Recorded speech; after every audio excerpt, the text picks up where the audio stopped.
Hello friends, Radhe Radhe. आज मैं आपको बताऊंगी गुड़हल के फूल से करे उपाय मिलेगी वित्तीय सुख और खुशहाली। आपको हर मंगलवार को भगवान हनुमान को और हर शुक्रवार को देवी लक्ष्मी को गुड़हल का फूल चढ़ाने की सलाह दी जाती है। ये आपके वित्तीय तनाव को कम करने और आपके पास से कोई कीमती सामान चोरी होने की स्थिति में समाधान खोजने में कारगर साबित हो सकता है।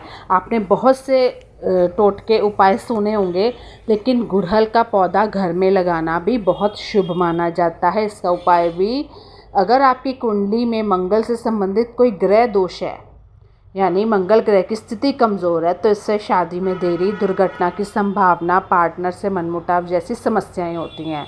तो ऐसे में आपको अपने घर में गुड़हल का पौधा लगाना चाहिए। ऐसा इसलिए क्योंकि गुड़हल और मंगल ग्रह का रंग लाल होता है। ज्योतिष में माना जाता है कि इस उपाय से मंगल शांत होता है। फिर चाहे पर्स में रख लो, जीवन में आने वाली परेशानियां कम होने लगती हैं।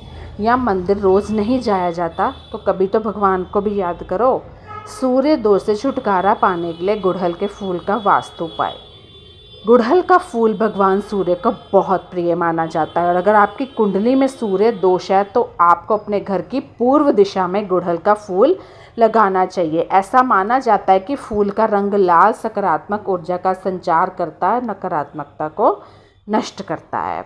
तो आप लगा सकते हैं। गुड़हल के फूल आपके रिश्तों को बेहतर बनाने, सुधारने में मदद देखो कैसे करता है। फूल हमेशा से माफ़ी मांगने, प्रभावित करने, अपनी भावना को व्यक्त करने का सबसे कारगर तरीका है। पता है ना आपको। तो वास्तुशास्त्र के अनुसार किसी को गुड़हल का फूल उपहार में देने से आपके जो रिश्ते हैं बेहतर हो सकते हैं, विवाद ख़त्म हो सकते हैं, या आपके रिश्ते मजबूत बन सकते हैं। तो ये ज़रूर करें, गुड़हल का पौधा ले आएँ।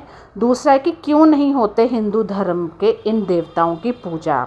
हिंदू धर्म में सभी देवी देवताओं को पूजनीय माना गया है। प्रत्येक देवी देवता की पूजा के लिए साप्ताहिक दिन भी हैं, जैसे सोमवार शिव जी को।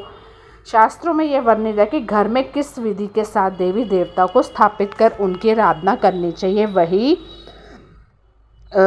हिंदू धर्म में कुछ ऐसे देवता भी हैं जिनकी पूजा करना वर्जित माना गया है। मैं आपको बताऊं, जिनका सूर्य कमज़ोर है, अगर सूर्य को सुबह जल नहीं दे होता तो गुड़हल का पौधा लगा लीजिए। क्यों नहीं होती हिंदू धर्म की पूजा? की प्रतिमा स्थापित करना शुभ माना जाता है, और किनकी प्रतिमा स्थापित करना शुभ नहीं माना जाता देखते हैं। शास्त्रों के अनुसार इंद्रदेव किसी देवता का नाम नहीं है, बल्कि इंद्र एक उपाधि है जो देवताओं के राजा को मिलती है। जब भी किसी देवता को उसकी कार्य क्षमता के अनुसार राजा चुना जाता है तब उसे इंद्र कहा जाता है। इंद्र अर्थात देवताओं पर शासन करने वाला। तो इंद्र के पद पर बैठने वाला देवता समय समय पर बदलते रहते हैं। जैसे किसी राज्य का राजा बदलता रहता है, ठीक वैसे ही इसी कारण से इंद्र की पूजा नहीं होती। दूसरा मैं बताऊंगी ब्रह्मदेव। ब्रह्मदेव की पूजा क्यों नहीं होती, वो पूरी पौराणिक कथा है, मेरी वीडियो में ज़रूर जाके देखिएगा। तीसरे हैं यमराज। यमराज की पूजा के पीछे भी कोई पौराणिक कथा तो नहीं है, बल्कि शास्त्रों में एक तर्क मिलता है कि जब किसी देवता की पूजा की जाती है तब उस देवता के दर्शन होते हैं, या उस देवता की हमें हमारे आसपास होने और उसकी कृपा मिलने की अनुभूति होती है। क्योंकि यमराज मृत्यु के देवता हैं, तो ऐसे में अगर उनकी पूजा की जाएगी तो वह भक्ति के बदले आपको मृत्यु दे सकते हैं। ठीक है, तो क्योंकि उनके अधीन वही है, इसलिए यमराज की पूजा भी वर्णित मानी जाती है। तो कैसी लगी मेरी ये वीडियो मुझे ज़रूर बताइएगा। कल मैं आपके लिए प्यारी सी स्टोरी लेके आऊँगी। तो bye bye, take care, stay healthy.